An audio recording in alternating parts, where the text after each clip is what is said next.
Jemaat yang terkasih, kita bertemu kembali dalam renungan pada hari Kamis tanggal 27 Maret 2025. Sebelum kita mendengarkan firman Tuhan, kita berdoa. Kiranya kasih karunia Tuhan Yesus Kristus, kasih Allah Bapa, menyertai hati dan pikiranmu di dalam Kristus Yesus Tuhan kita. Amin. Bapak, Ibu, dan saudara-saudari yang terkasih di dalam Kristus Yesus Tuhan kita, firman Tuhan yang menyapa kita di hari yang baru ini tertulis dalam Wahyu pasalnya yang ke-14 ayatnya yang ke-7. Demikian firman Tuhan. Dan ia berseru dengan suara nyaring, "Takutlah akan Tuhan dan muliakanlah Dia, karena telah tiba saat penghakimannya, dan sembahlah Dia yang telah menjadikan langit dan bumi dan laut dan semua mata air."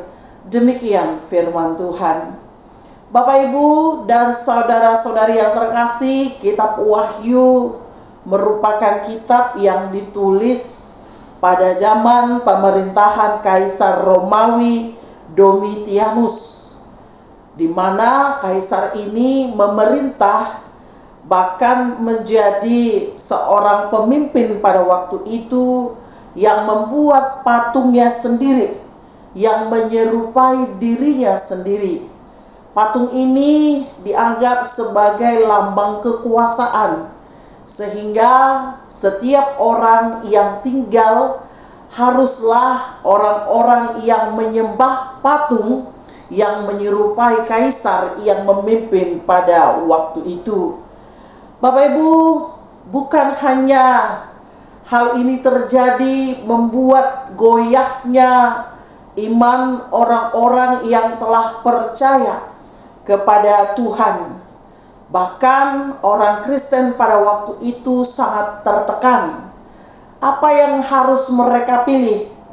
Pergumulan iman mereka semakin diperkuat dengan harus menaati kaisar atau mempertahankan iman kepada Tuhan. Ini merupakan pilihan yang sulit pada waktu itu jika kita diperhadapkan oleh orang-orang Kristen yang berada dalam pemerintahan kaisar yang memerintah pada saat itu. Kalau kita di posisi mereka, yang mana kita pilih? Tetapkah kita menjadi orang-orang yang menaati kaisar dengan menyembah patungnya, atau menaati Allah, menyembah dan tunduk bahkan takut kepada Allah? Nats kita hari ini, Bapak, Ibu, dan saudara-saudari yang terkasih, mau menekankan bahwa ketika kita menolak untuk menyembah kaisar, menyembah patung yang menyerupai kaisar, maka hukuman mati harus kita dapatkan. Sementara bila kita taat kepada Tuhan, maka kita juga harus betul-betul setia di dalam Dia. Kita tidak boleh menyembah apapun, termasuk penyembahan terhadap pemerintahan pada waktu itu. Ini merupakan bagian yang sangat sulit, karena kita diperhadapkan antara pemerintahan dan Tuhan, orang yang berkuasa pada waktu itu di zamannya dengan kekuasaan Tuhan. Bapak, Ibu, dan saudari yang terkasih di dalam Kristus Yesus Tuhan kita, oleh karena itu memperjuangkan iman itu sangat sulit. Banyak orang yang pada waktu itu justru menyembah kaisar. Mereka menjadi seorang penjilat supaya kedudukan dan posisi mereka aman pada saat itu. Sedangkan orang-orang yang tetap taat memperjuangkan imannya adalah orang-orang yang mati martir. Mereka mati demi memperjuangkan imannya. Bapak, Ibu, hal ini bukan hanya terjadi pada zaman kekaisaran, ini juga sering terjadi kepada kita saat ini. Ketika kedudukan diperhadapkan dengan iman, ketika jodoh diperhadapkan dengan iman, Bahkan apapun itu, sering sekali kita memperhadapkan iman kita kepada hal-hal yang sulit, iman yang takut akan Tuhan. Tetapi sekali lagi Bapak Ibu dan saudara-saudari yang terkasih, hari Tuhan akan tiba. Dia akan memisahkan orang-orang yang takut kepada Dia atau orang-orang yang takut kepada dunia.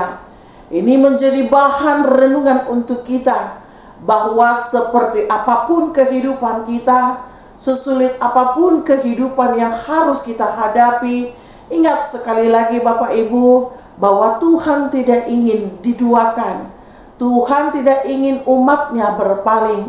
Dia ingin kita tetap setia dari awal sampai kepada akhirnya.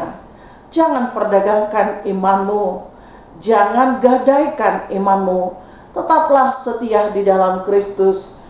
Upah kehidupan sedang menanti kita. Amin, kita berdoa. Kami sangat bersyukur Tuhan untuk kasih setia yang Kau berikan kepada kami. Melalui firman Tuhan hari ini, kami diperdengarkan bagaimana kami harus taat kepada Tuhan sampai selama-lamanya, sebagai bentuk dari buah iman kami, bahwa hanya Tuhanlah yang patut disembah, hanya Tuhanlah yang patut untuk ditakuti, hanya Tuhanlah yang patut untuk dimuliakan. Kami sering melanggarnya Tuhan karena keberadaan kami, karena posisi kami, bahkan kedudukan kami. Tapi saat ini kami diperdengarkan bahwa Tuhan akan datang menghakimi orang-orang yang tidak setia, bahkan yang setia di hadapan Tuhan. Kami ingin mendapatkan kehidupan kekal, sehingga ajarkan kami untuk tetap setia di dalam Tuhan. Inilah kami Tuhan, bentuklah kami seturut dengan kehendak-Mu. Di dalam Kristus kami berdoa. Amin.